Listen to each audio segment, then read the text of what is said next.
You're listening to the Nerd to Know Media Network. Join us at nerdtoknowmedia.com.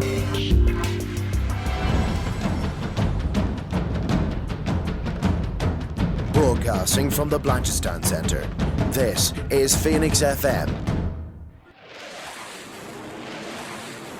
This is 92.5 Phoenix FM, community radio for Dublin 15.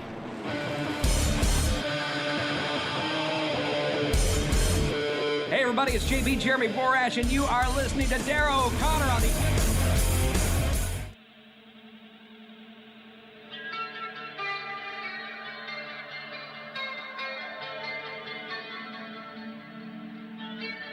Welcome to the Wrestling Rewind, the only wrestling podcast by fans who don't hate wrestling.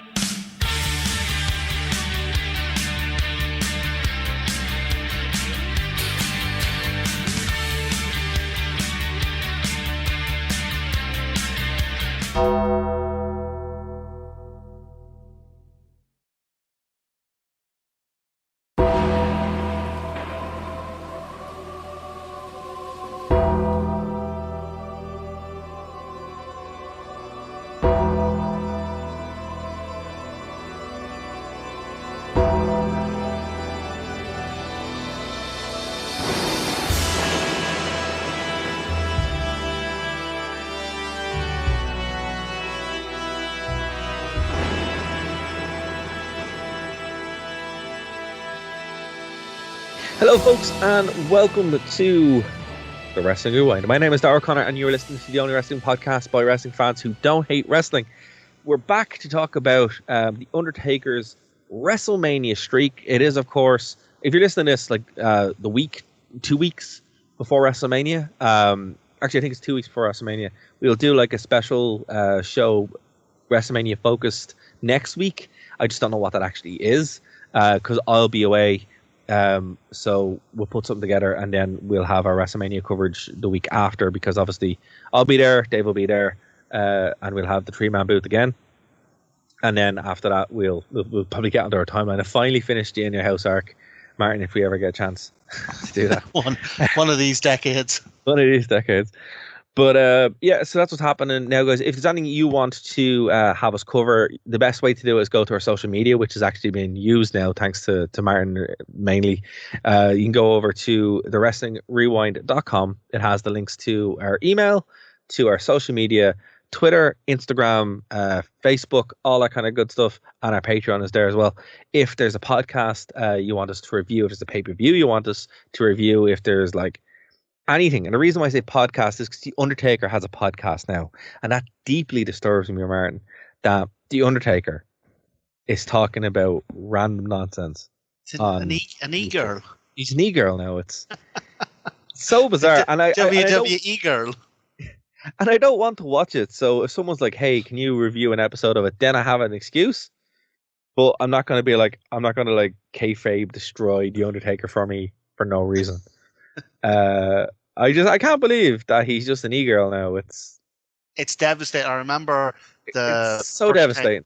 I saw a documentary on Slipknot, and it absolutely, like, in my head, that was them 24/7, just a bunch of lunatics in masks running around making loud music and vomiting on, huffing jars full of dead birds and whatever else. And then, like, oh yeah, I'm a Corey and I'm sitting in the corner before the gig, like, this is my poetry, man. I'm like, oh, for God's sake, get that out of here. You're a phony. It's just, I don't want to see it. I don't want to know. Yeah. You don't want to see The Undertaker in the post office. Like, it's... No. I mean, obviously he's a man who lives his life, and he's entitled to do so. But that's Mark Calloway. No interest in meeting Mark Calloway. That's true. Either do I. And it's just kind of like, I know at WrestleMania he's doing like a one night only thing, and tickets are like €1 million or something. I'm like, oh my God, no way. No, they're not, obviously not that expensive, but they are quite pricey. And it's just, I don't want it. I mean, the only thing I want to see Mark Calloway do now is wrestle Sting. And that's it. And that actually came out during the week that the reason it didn't happen, Martin, do you know the reason why that match never happened? I assume either Triple H or Vince. No, it's Vince. Vince 100% just didn't want it. He didn't want that to happen, and that's why it didn't happen. Can you believe that? I mean, that is... Now that you say it's Vince, I absolutely can believe it. Vince literally gets off on not giving wrestling fans the thing they want. Literally, no, it was like, I think Taker actually said it, the only reason it didn't happen is because Vince didn't want it to happen. And it was just like, that's so petty. For no reason. It's just like money that he just walks away from. It's the WCW thing. 20 years later, he still had never let it go. So he wouldn't see, because he didn't make Sting, he wouldn't see Sting as on the same level, as the Undertaker. So it's so silly. It's so silly. It really is. I mean, look, we're not going to get into it because we have gotten into the past, but it's sad that what happened now with Vince didn't happen sooner, where something forced him to leave and, have someone who actually isn't the crazy man running it. Yeah. I still maintain that all that stuff was deliberately leaked in order to get him off the board. Look, probably, but the thing about it is, like, short of an act of God where God literally comes down and removes him, I thought that's what it was going to take, but it's like, it's a shame something like didn't happen sooner, where Triple H would be like, oh, okay, we can kind of fix it, because you can see the change in the product, and even like the regret with some of the wrestlers, like going, yeah, you see, like, it's weird. I don't want to get into this too much, but you see it with the invasion angle, or you've seen it for the past 20 years, where people are like, oh, we should have done this. Now the same thing has happened with Sting, where it's like, goodness, or Bray Wyatt's career in general. Like, Bray Wyatt's career in general is like, oh man, it really, really messed that one up. It's like, there's a documentary coming out about him soon that there is. I think you'll be very, very pleased with. I went back and actually started looking over some of the matches, like the Decline of the Fiend, like the Hell in a Cell match and stuff. And it's like, how did you do this? How did you just mess this up so badly? It really is. It's going to be, mark my words, Martin, it's going to be studied in colleges someday. They're going to be like, here you go, folks. This is how to destroy a wrestling angle. But this is a business college. Yes, exactly. This is how to not make money. But yeah, folks, you're welcome to the Wrestling Rewind, of course. My name is Darragh O'Connor, and I'm joined by the one and the only Mr. Martin Hardy. How are you, Martin? Oh, yes. Welcome back for part 2 of my Undertaker's legendary WrestleMania legacy.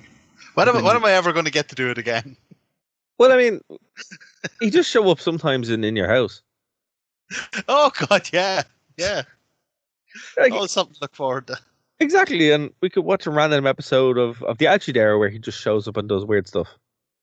He actually shows up in a couple of these matches as well. He does, and then they bury him in cement for some reason, which is never addressed again. It's just like, yeah, that happened. Yeah, I'd be kind of interested to see the aftermath of that, to see how they sort of got around, or maybe they just did the old WWE thing and just pretend it never happened. No, they never mentioned it again. That was it. He was gone. I think he did actually die in real life. Then that was the last time he was on WWE television. Ah. Because he died before the Punk match. Yeah, he did. He died before the Punk match, yeah. And I think it was 2006 when they did that angle. Either 2006 or 2009, I don't really remember. It's weird. That angle was like with the Dudley Boys. What a waste. What an absolute waste. I'm sorry, look, I like the Dudley Boys, but what an absolute waste that was. To just kill Paul Bearer with a random match with the Dudley Boys. But to kill him. Not to kill him. Like absolutely just like dead. Like literally not only kill him, but like, or get him out of the company, or even like, the way Taker used to do, the kind of mysterious thing. Someone would go into a coffin and then disappear, or be buried alive and then disappear. But no, fully we saw the box filled with cement. Like, dude's dead. Dude's as dead as the boss man at the Hell in a Cell. No, the boss man came back and he was on heat for ages, and it was really upsetting. But anyway, okay. So last week we didn't end with the Big Boss Man, which would have been a sad ending. We ended with a much more sad ending. A-Train A and tragic the Big ending. Show. Oh, so tragic. And Nathan Jones and oh man, Nathan Jones. I'd love to interview him and just be like, why? What happened? Why did you do this? What did you think was going to happen? You know? Well, as we discovered last week, talking about him, he has his acting career and his huge bags of money to to console him. So Yeah, but no, what I'm saying is like that's all well and good. And look, I have no problem with that, but why didn't you do that first? yeah, Why did you do the other thing? Like objectively the harder thing, which is like professional wrestling. Like I don't know. It's just he didn't seem like he needed it. It didn't benefit him in any way. In fact, it hindered him probably. I don't think some people realize how how difficult pro wrestling is, and I think they agreed to do it. Yeah, no fake fight. Yeah, I'll do that surely. And I don't think they realize what it actually is they're getting in for. His career took off when he stopped wrestling. Yeah, which is it's insane. It's like that was a hint. Like I think you can draw a direct line from when he was doing the bodybuilding thing, and then like this massive dip. And then the minute he's like, you know what, this isn't for me, he goes right back up and movie star. Yeah, well, this is the man who was so bad at wrestling that Vince McMahon, who booked a feud with the giant Gonzalez, didn't want him on his show. That's how bad he was. He can't even do a big boot. He couldn't even do the Giant's awkward, weird robot selling. Where he did that kind of so bad. So look, the reason why we started doing this, the reason why we wanted to do this topic was because while the streak has this mystique, and it is like really, really cool. It's unlike anything else that's in wrestling. It's purely standalone, and it will never be topped, and it is just its own thing, right? Yeah. A lot of these matches are really bad. Really bad. Yeah, well, a lot of them were for the second half now. We're getting into the in ring quality. This is true, but the thing with it is like increases. I think the best match that we saw so far, from 1 to 11, was actually the Diesel match. I was going to say that. I was going to say Diesel, yeah. The Diesel match. So it's like, and that's one thing that I'm really glad we did this, because I wouldn't have actually gone back to watch that one, because it's like Undertaker and Diesel. Kevin Nash is not going to be bothering. Well, it turns out no, he actually was like, yeah, I want to work today. And he went down and had this amazing match with Taker. In fact, there's I won't say which, but there's a match in this half, in the second half, that I was like, wow, this really reminded me of the Diesel match in like a really good way. Okay, well, look, when we come to like bring it up, because I'm interested to know that. Yeah. So the first one is a kind of rematch, a WrestleMania rematch. So in the streak, there are some WrestleMania rematches. There's a few with Shawn, a few with Triple H, actually 3 with Triple H, but one they never actually mentioned, so I'm not sure if that's canon or not, which is kind of funny. And then the most like lesser known really is Kane. Now you think Kane would have been in more of these matches. I don't really understand what he didn't do in a Phenom match at some point, because as we talked about last time, they did do an Inferno match after the first time, 2 months later on a random Unforgiven pay-per-view that nobody watched except me. The other thing that hit me when I was going through this, how was one of these matches not with Mick Foley? That's true. Well, I mean, I can actually answer that. I can actually answer that. Go on. Timing. It's timing. I was talking to, when I was interviewing Stone Cold Steve Austin a couple of years ago, I asked him a very similar question. Why he never worked with Undertaker at WrestleMania. I will post that interview at some point. And I asked him, and I was like, look, how come you never worked with Taker, considering the fact that he was one of your main rivals? And basically he just said timing. Because when you think about it, like, WrestleMania loops around and it's their big story. And Mick Foley's like real kind of peak was like late 1998, early 1999, 2000, and then he was like gone. Yeah. Like when you think about it, he like, and Taker was out for all of 2000. 2001, he was off being the American Badass, but only showed up. Well, I mean, he was still there, but he wasn't orbiting Mick Foley. Mick Foley was retired then. So the only time the Taker actually could have done this, and I think they probably, like, where the stars would have aligned here, WrestleMania 2000. Or like one of the earlier ones, maybe, you know, Even like 90. one of the, when he was still the the brown clothes Mankind, Well, the original version of so Mankind. Mankind came in 1996.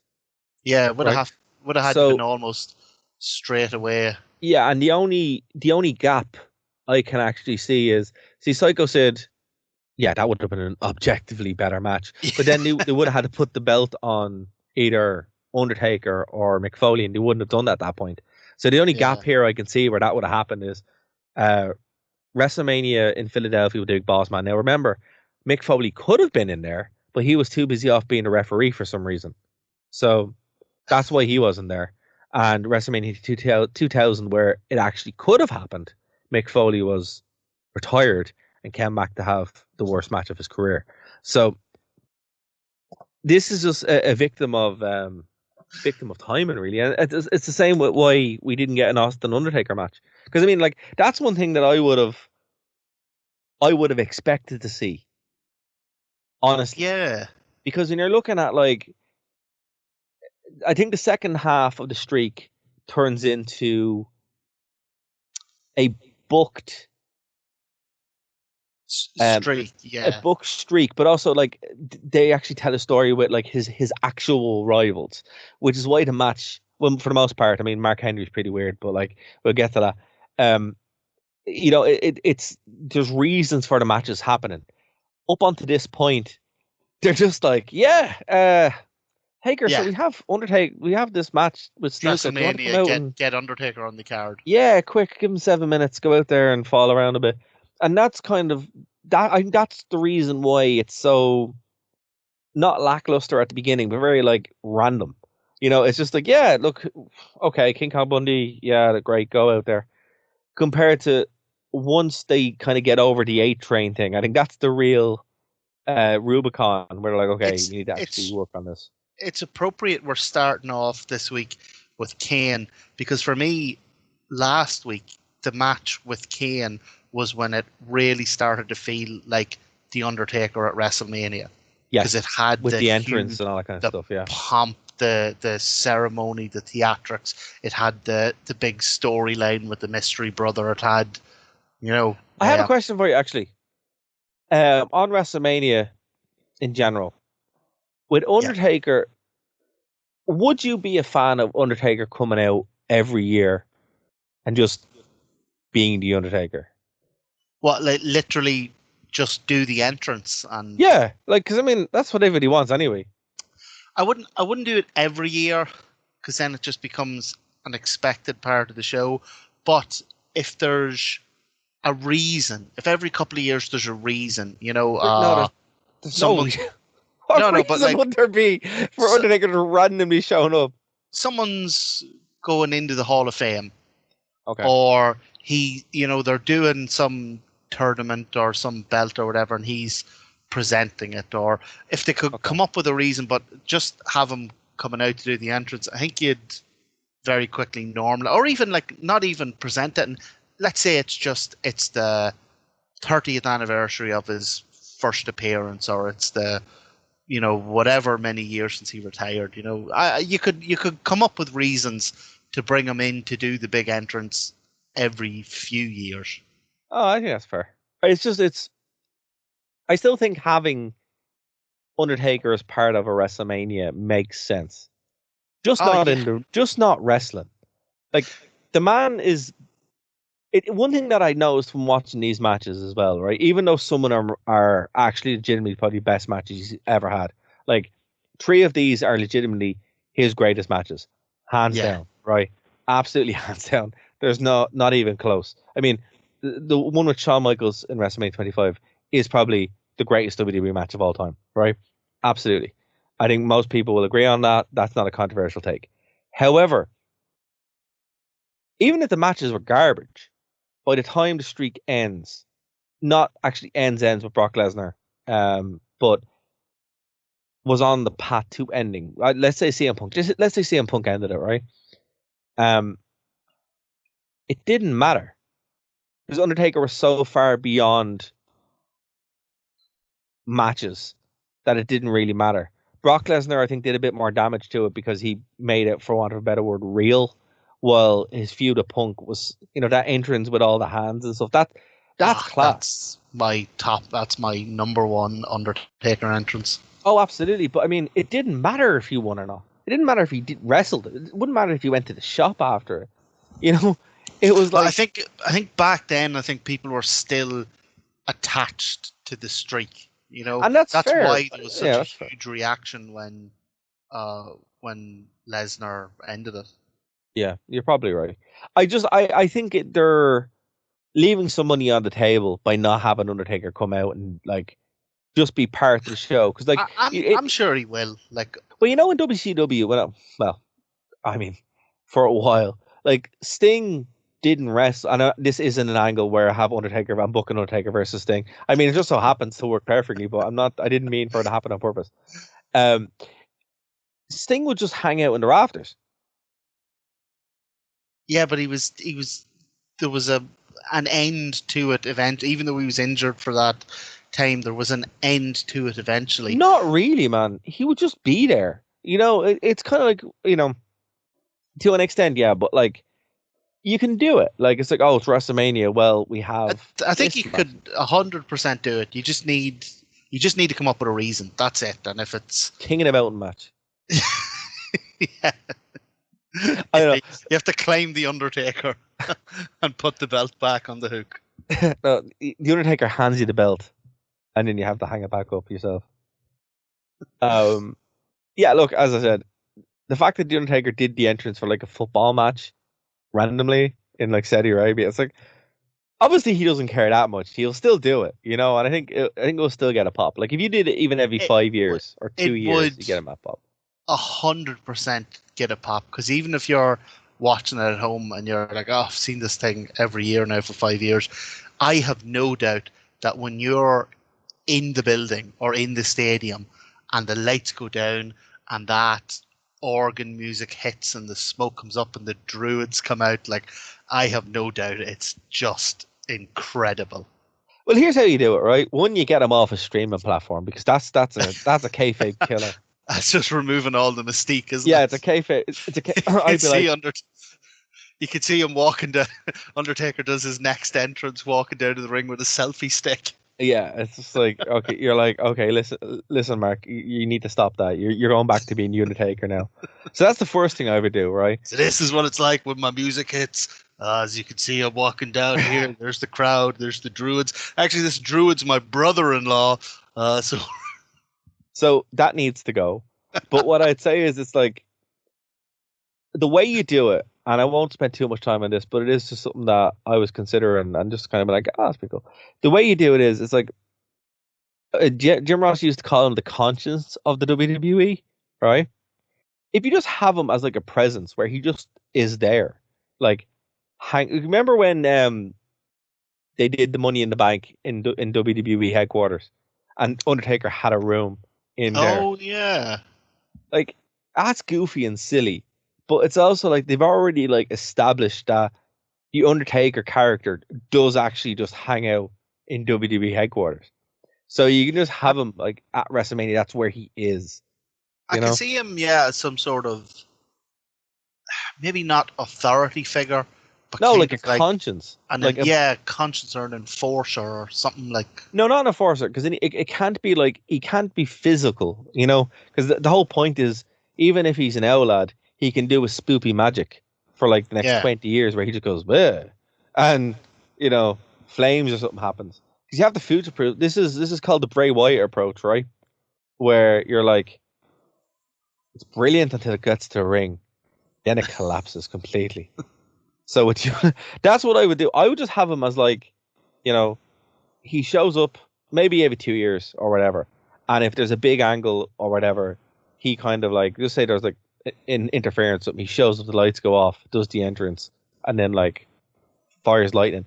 Look, some people are Dara, this is crazy. Maybe, but he does fire lightning. He did it for 2 years on Raw. They've established he has powers. We're not adding to this, you know? Got them lightning fingers. He does. Right, anyway. Moving on to that random tangent. We need to be better. That got off on tangent. So Kane was the first return match. It was his first second in the series. It was kind of this match has grown on me. I didn't like it when I saw it initially because I went back to watch this because I wasn't watching wrestling at the time, or I was watching TNA at the time, but I wasn't watching WWE. And I went back to watch this one, and I went back to watch the Randy Orton one after the fact. And it's cool because it brings back the Undertaker, like the actual Deadman. This is the return of the Deadman character after Kane buried Biker Taker alive at Survivor Series. Correct. And it's weird because Undertaker's doing. I don't know if you ever grown your hair out, but we always used to say, or still, if you cut your hair, we call it the awkward phase. We used to call it that when we were in school, and even still, I've grown back. Yeah, I've grown my hair out 4 or 5 times in my life. And the awkward stage is the worst, and that's where he's at now. Where it's like, oh man, he can't even tie it back. It just looks terrible. He's at peak awkward stage. So this is the first time people have seen the proper Deadman entrance in 3 or 4 years. It's against Kane. The entrance is phenomenal. It's one of the best. Until he takes the hat off. We get to the best later. Got the Druids, comes down, the music, everything's amazing. And then he gets in the ring and he takes the hat off and he's got a Karen bob. Yeah. Yeah. And it's the worst. It's like, for anyone who's ever done it, for men specifically, I know women face it too, but they don't often cut their hair short as often as men would. There is that awkward stage where once you get through it, you're fine. But yeah, you have a Karen bob for a while and it's just... It's your hair. It's your hair's puberty. It takes so much away from it. It's like, oh. But again, unfortunately, it's a victim of time. They needed this WrestleMania match. They had to get it, and it's just, it's just so weird. And for the longest time, I was like, why does this match sit with me awkwardly? And I think it is just something as silly as that, because when it flashes back to Taker next year in 21. He's fine. Yeah, he's fine. He's fine. Here's what I don't get is that they had Kane wearing fake burn stuff for ages. They used to bring Tensei in and paint, or Prince Albert or whatever his name was, and paint all over him. You telling me they couldn't put extensions in the Undertaker's hair, really discreet? It's probably just too warm. He's like, no, I'm not doing that. That doesn't work for me today, brother. The match itself, like I say, is fine. It's decent. It's fine. I enjoyed it. I fine. didn't have, but this match was all about the return of the Deadman character. It was I never honestly really thought you were going to say this match is all about the Undertaker's hair. When the entrance, I was like, this match is all about the return of the Deadman character. Then he takes the hat off and he's like, the hair! This match is all about the bob, the Karen bob. The Undertaker wants to speak to the manager. Yeah, it's weird. It's just, I understand he kind of had to get there, and it's just kind of unfortunate, but it's just like, watching it now, it's weird because it's Kane maskless, which is a weird look anyway. And then it's the Undertaker looking so completely different, but so familiar. It's just very jarring. The match itself is good to great, but it's one of the weirdest periods of the Undertaker. It's way better than a lot of the ones we did last week. A lot of the early matches, Absolutely. Okay, so the next one is with Randy Orton. So this is 13-0, right? So Randy Orton, it's the first time that the streak has been explicitly challenged to her.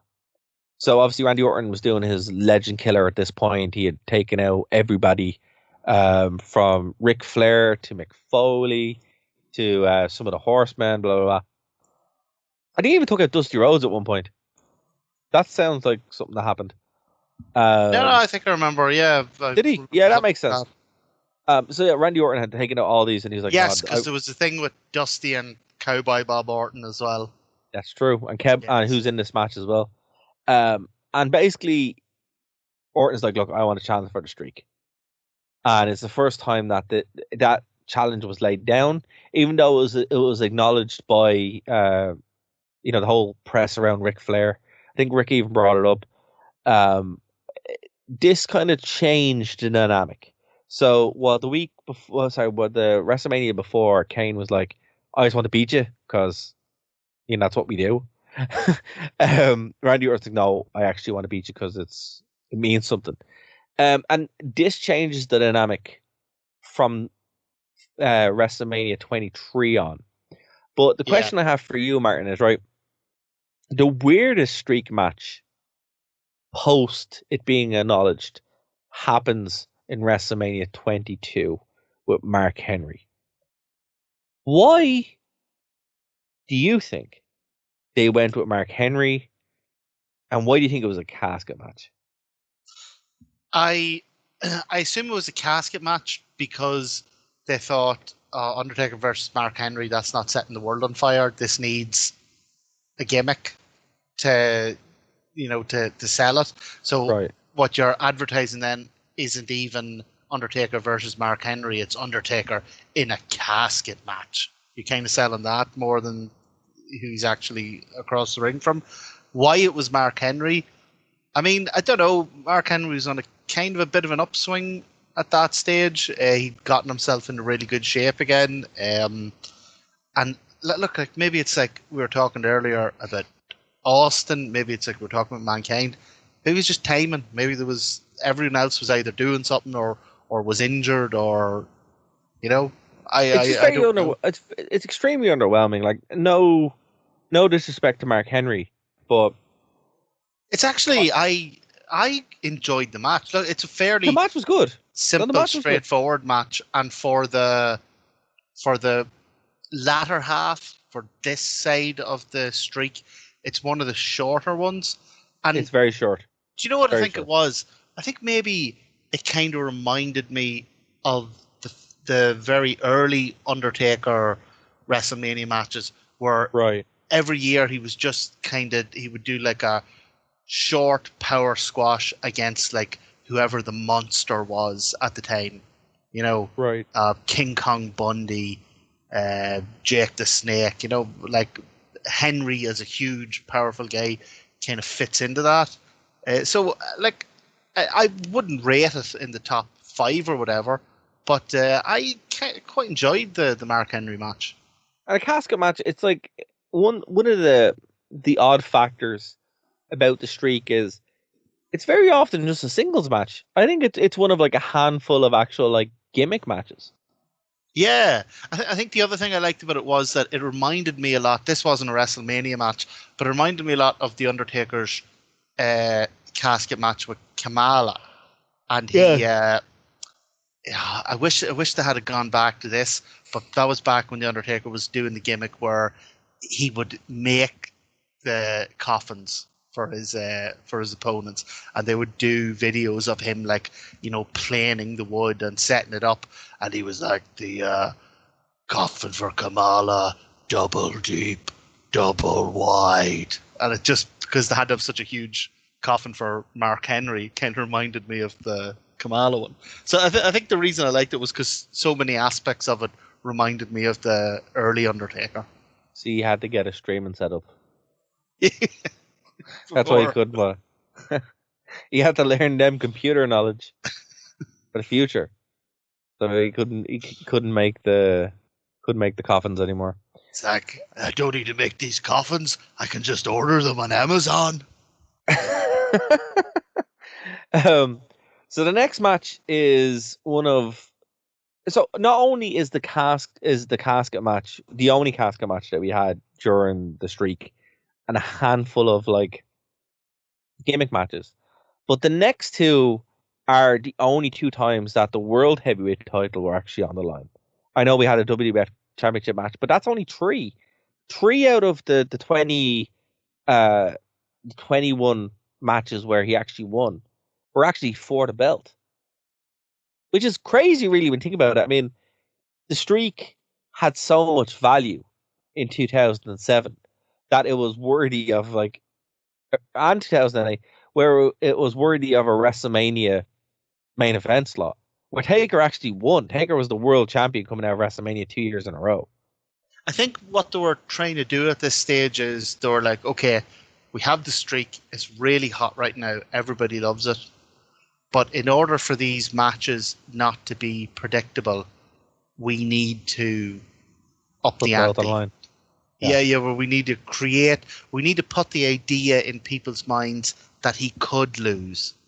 So, you do things like you have Orton with his legend killer gimmick. Oh, they're putting him against Orton in the middle of this really over legend killer gimmick. Or you have like Batista, like you say, you put the belt on the line. It's like, oh, I don't see Taker losing, but also I don't see them taking the belt off Batista. That's, I think it's just, they were just trying to find ways to maintain the streak, but also put that 1% of doubt in people's minds so that the outcome wasn't like definite. And I don't think they actually got that to a T until Shawn Michaels. Because the Shawn Michaels match from WrestleMania 25 kind of came out of nowhere. Like the first one kind of came out of nowhere.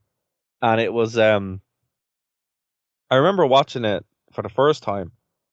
I mean, like, oh, this isn't like anything else.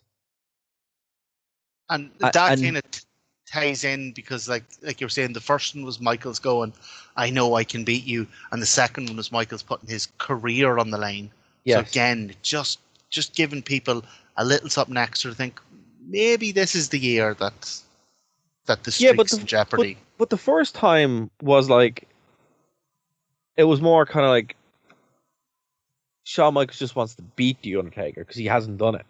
Yeah. And then the next year it was like, okay, well, he's going to put his career up. And then I never expected him to actually win that one. I'll tell you just before we move on to them, because I said I'd bring it up. The Batista one is the one that I thought was very like the Diesel match. Yeah, that's very, very true. Even the ending of it as well is so like the Diesel match. Yeah, you're spot on. It was just two huge guys just throwing bombs. Like they just battered each other in this. It was big moves, big punches. I loved that power slam from one commentary table through the next commentary table. There was just something about it that kept reminding me of the Diesel match. The only thing about it I didn't like was that I think this is where Michael Cole develops his lifelong obsession with saying, The Undertaker, the best pure striker in the game. Oh, God, yeah. I have to listen to that phrase from now until the end of this podcast about 50 goddamn times. Yeah, I don't think that's necessarily his line. I think it's just something Vince is screaming in his ear. Say it! Say the striker line! Say the striker line. But yeah, look, I thought that match was really good. The Edge match was less good, longer. But I thought working in Hell's Gates was like a much more interesting ending because like we've seen the Tombstone, we saw some of the gimmick stuff, we saw the hanging, but you gotta get the hanging in. They gotta get the hanging in. But Taker actually working in that jiu-jitsu, changing his style kind of thing, that was really cool. Now, Taker was one of the first people to actually like legitimately do that. That isn't Tank Abbott, and isn't a joke. Like Hell's Gate was super over, and once it was locked in, it was locked in. So that was a really cool way to end it. And look, I mean, Edge was a major heel at that point, so it didn't really damage him at all to tap out the Taker. No, not that. And he got locked in it, and he didn't. It's not like he tapped out straight away. He struggled for it. I also really enjoyed seeing. I'd forgotten all about them. The Edge heads. Yes, Zack Ryder and running in the middle of this match. I was like, oh, now I want to go back and just watch all the Edge head stuff. Well, it's a Zack Ryder and Kurt Hawkins. Yeah. Oh, Oh, great. too funny. Okay, so look, we kind of touched on this briefly. So the two Shawn Michaels match. Obviously, I agree with most people that WrestleMania 25 is their better match. Oh, 20, yes. I was going to ask what you think it is. Yeah, I think it's 25. Like 26 is still really, really good, but there is a lot of so I just want to say the bad stuff first because it's rarely said. Um, there's a lot of retreading with the second match. Yeah. You know, Shawn doesn't look like he's winning this one as much as he did a year earlier. He's a lot slower. He's a lot more beaten down. Like, I mean, Shawn Michaels doesn't look like the HBK of literally even a year ago. He's more Ric Flair than he is HBK. You know? And obviously that's the point, but it takes so much away from the match when you're watching Shawn Michaels and you're like, this is Shawn Michaels. You know? I think for me, I preferred the first one as well. Yeah, I thought it had a wee bit more life to it. I loved the ending. I preferred the booking of it. Yeah, I thought the phenomenal. second one was very good, really good. But yeah, it kind of felt like, I think when you're going to redo something, you have to kind of up the ante somehow. You have to outdo the previous one. This one was just as good as the previous one, which, you know, like for a sequel, you're like, yeah, it was great, but I've seen that before.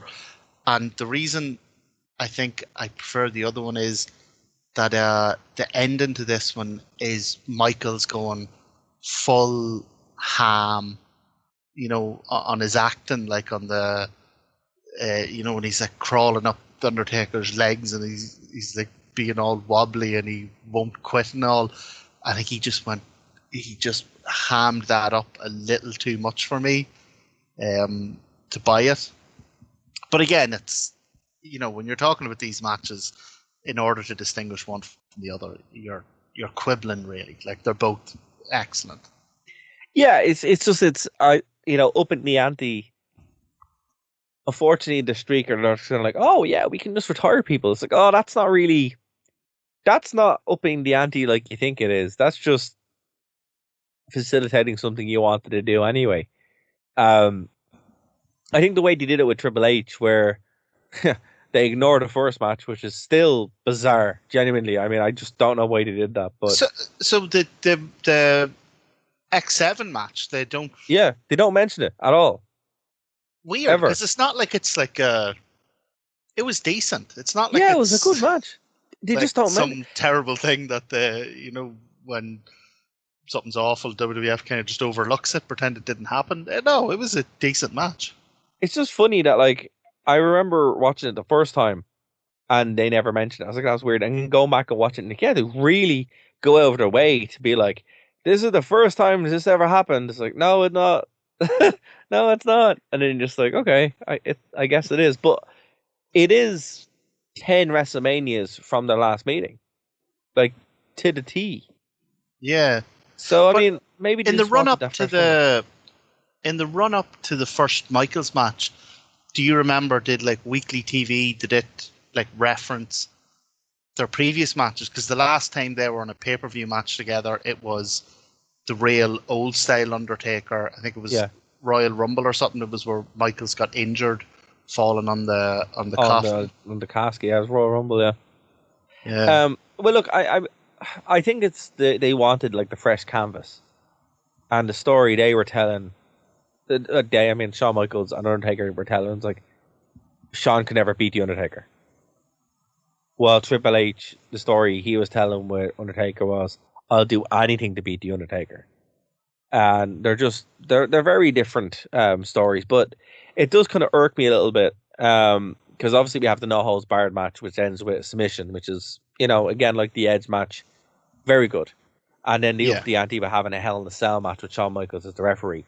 Now, I prefer the first meeting. I think these back-to-back matches they lose originality points. They retread, but not only do they retread, it's kind of like, well, Undertaker's going to win, so what's the point in it? Like Triple H wasn't retiring. He was just like, oh, well, I guess it's embarrassing to lose to The Undertaker twice. Even though it's been 3 times. I like the Hell in a Cell being brought back because this is the first time. This is like just after it got nearly overused and just before it became match in a cage. Where this still kind veers for me. The second match, could have happened without this. It veers very much into match in a cell. Yeah, exactly, and also the Undertaker has that weird mullet, which does him no favors. But look, I mean, he had to. I guess this just sits weird with me because it's not a bad match. It's just not a good match. As you said, the Cell could have they could have had this match with anything. It didn't need to Cell. The view of everything is obscured. I don't think I'm going to say this now. I don't think Hell in a Cell matches should be at WrestleMania. I think so. Yeah. I don't think so. I think it does more damage than good. I think a Hell in a Cell match has to depend on the feud. It has to be used very sporadically, and the main thing about it is that whoever's going into it has to be willing to do something nuts. The Hell in a Cell has to be the end of a blood feud, and you completely lose its aura when you have a match in a cell. Like 2 guys who agree to, and I mean not in kayfabe, I mean backstage saying, "Oh yeah, the feud needs this." 2 guys who agree to do a cell match need to have something really spectacular in mind. I'll tell you what I did really like about the cell match was, though, in terms of trying to put the 1% of doubt into people's mind that the streak is over, even though I knew what the finish of this was, even though I know it was in the end, I still got half a pop out of the super kick into the pedigree. Yes. Awesome spot. Great Phenomenal spot. And even though I know he kicks out, I'm still looking at him going, oh my God, it's over. It is a match of one spot, though. That's the thing. Yeah. I think the whole match builds up to that. And it's weird. It's just a strange WrestleMania. WrestleMania this year wasn't too impactful. It's before they got really kind of poor there in the mid 2010s. I would have rather this been one match. It was a Hell in a Cell from the beginning. But I get why they did it. It still counts up the win the win for Taker, and then leads into where the streak kind of comes back and rejuvenates itself. And funny enough, it's with CM Punk. Yeah. Punk has one of Undertaker's best matches. Yeah, and not just one of his best matches, one of his best matches from start to finish. Yeah, bell to bell. This is, even before the bells, this is, for me, Undertaker's best entrance. And that's... Best entrance, hands down. That's saying a lot. That's saying a lot. Punk gets pretty cool entrance with Cult of Personality being played live. He is an amazing, spiteful, snarling, vicious little weasel of a heel in this match. He's brilliant. He is brilliant at it. Obviously, the story for this is incredible because it's in real life. Paul Bearer died, and Punk comes out and starts slagging the Undertaker about Paul Bearer. Obviously, they got permission from the family and all that to do it, but it's and like you say, it's so different from the previous the 2 Triple H matches, the big legacy matches, the 2 Michaels matches are big legacy matches. This, kind of feels refreshing, and it's a very different kind of match. It feels more what the streak kind of should have been and settled itself into around the midpoint. Like when you start off, you have your, Batista, your Randy Orton, your Edge. And I think that's when the streak was the strongest, as far as like impact. And it's weird to say because, I mean, objectively, in a true statement, the best match is the Shawn Michaels WrestleMania 25 match, right? But having the appeal of a newer star, working it into and getting the rub from the program, it has more of a believability long term.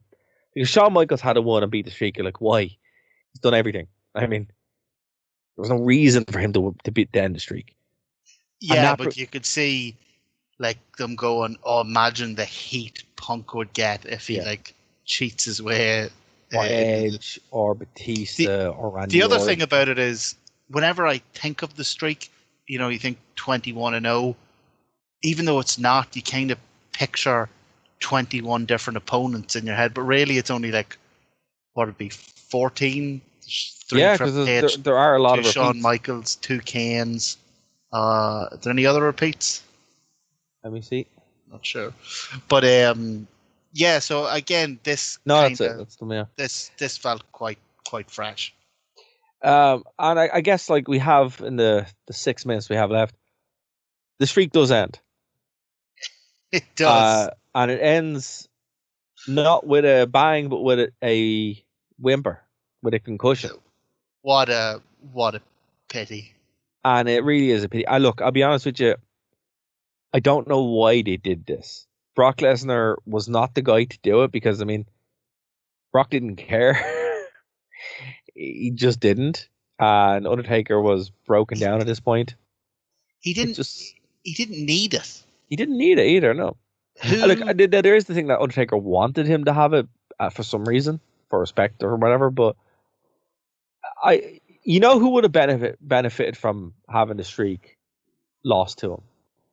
I mean, Punk, but Bray Wyatt. Wow. Yes. Bray Wyatt. Think about it. If they hadn't moved up that match that happened at WrestleMania 31 to 30, and Bray Wyatt ended the streak, that would have been a passing of the torch in a literal way. They could have had a torch that he literally picks up, And how I would have done it, Bray Wyatt versus Undertaker. Sting interferes. Cost him the match. No, seriously. Cost Undertaker a match, and then you have Undertaker and Sting. The year later as the rubber match, and they can both retire. That's how I would have done. So that's how you would have done it. But a separate question. Sure. The streak, if it was up to you, would you have ended it at all? Only to Bray Wyatt. Yeah, so it had to be the absolute right. It had to be I defy anybody to tell me who could have benefited from it that isn't Bray Wyatt. I'm not saying that because, look, I love Bray Wyatt. I thought he was, like, I made no bones about that. He's one of my favorite wrestlers. He's not my favorite wrestler as The Fiend from a character standpoint, but that would have made him instantly the biggest heel in the company. And he could have done anything after that. But the streak shouldn't have ended with Brock Lesnar. He did not need it. And what made it worse, actually, I'll let you in now in a second, man. What made it worse was Undertaker kept going. He's still at WrestleMania for the next couple of years. And it's like, well, what's the point in it? You should have just kept it going. Go on, sorry. And they get progressively worse and worse and worse. And then they get better. And then they get better. The Boneyard match I do like. I do like the Boneyard. But that's not a match. That's like... it's a lot of fun, though. It is. It's a lot of fun. Yeah, but it's not a match. Like, I mean, this... I can see why it was Lesnar. I mean, like, they were pushing him as, like, this absolute powerhouse. Do you know what? The fact is it ended, and it ended the way it did. I think the real pity is that early on in the match, Undertaker either gets a concussion or gets his bell rung or gets some sort of really hard blow to the head, and you can see that he has lost the match. Like, not lost as in he's not going to win. He's lost where he is in the match. Yeah. Like, it becomes, from this point on, it becomes very muddled. You know, they're really not gelling. You know, they're not, the two guys aren't clicking. You start to see a lot more, like, a lot of the botches that we would come to associate with, you know, latter day Undertaker. Yeah, it's just a pity that it went out this way. But look, the thing is that Taker was so over and the streak was so over that they were going to keep bringing him back and keep bringing him back, and this was inevitably how it was going to end. Like, time happens us all. Like, he was never going to be the Undertaker forever, you know. I disagree. They found out how to do it at WrestleMania 36. 6 years later. Yeah, and that's what I'm saying to you. Like, they actually did figure out how to actually do it, but the problem was, it's 6 years too late. The streak. But the other problem with you could have extended the Undertaker's career by another 5 years by having him only work Mania and only do cinematic matches, but then you're missing out. When you do cinematic matches, you're missing out on the biggest part of the Undertaker, which is the entrance. You just do the entrance and then go to the video. I mean, Undertaker does the entrance, comes out into the ring, and there's a chair, and he sits down and hits play, and he watches it on the Titantron. It's like, God, he could do like a running commentary on his Twitch. He could be like, "Oh, I remember when we filmed that. It was very funny. As one of the tech guys actually got food poisoning." Oh. I mean, when you put it that way, I was thinking they would integrate it in some way that wouldn't be just a chair and like a microphone. And he's like, "Oh, look at this." It's funny, actually. I saw a couple of years ago, I was at a premiere for Death Proof, and Quentin Tarantino was in the audience. And he is the worst man to watch a movie with, because all he does, he's like, guys, top of his voice, guys, this movie's awesome. Check this bit out. And you're like, please shut up. I'm trying to watch the movie, Quentin. So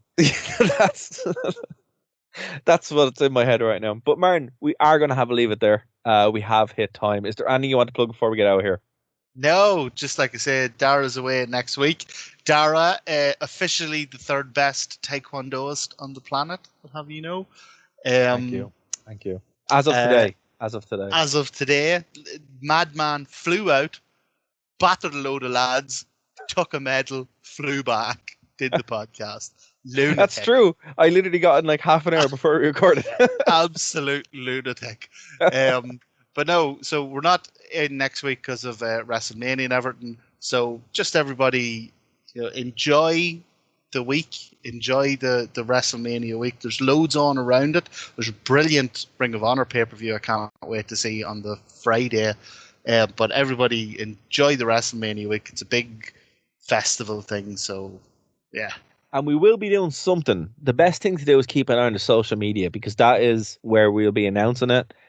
And I haven't talked to Dave yet, but return to the 3-man booth at some point for some WrestleMania something over the WrestleMania weekend. That's all I know so far, because that's how far we plan ahead, folks. It's only 2 weeks away, and that's as firm as a plan that I can give you. But again, the best thing you can do is go over to thewrestlingrewind.com. Follow us on all social media. Tell your friends. Spread the word about the podcast. Check out, obviously, all the past shows. We have a bunch of them. They're all up for free.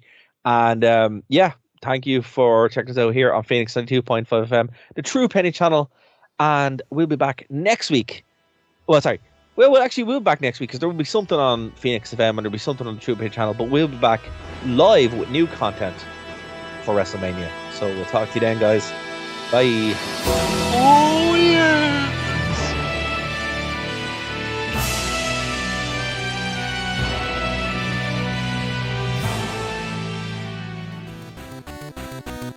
Thank you for listening to a Nerd to Know Media production.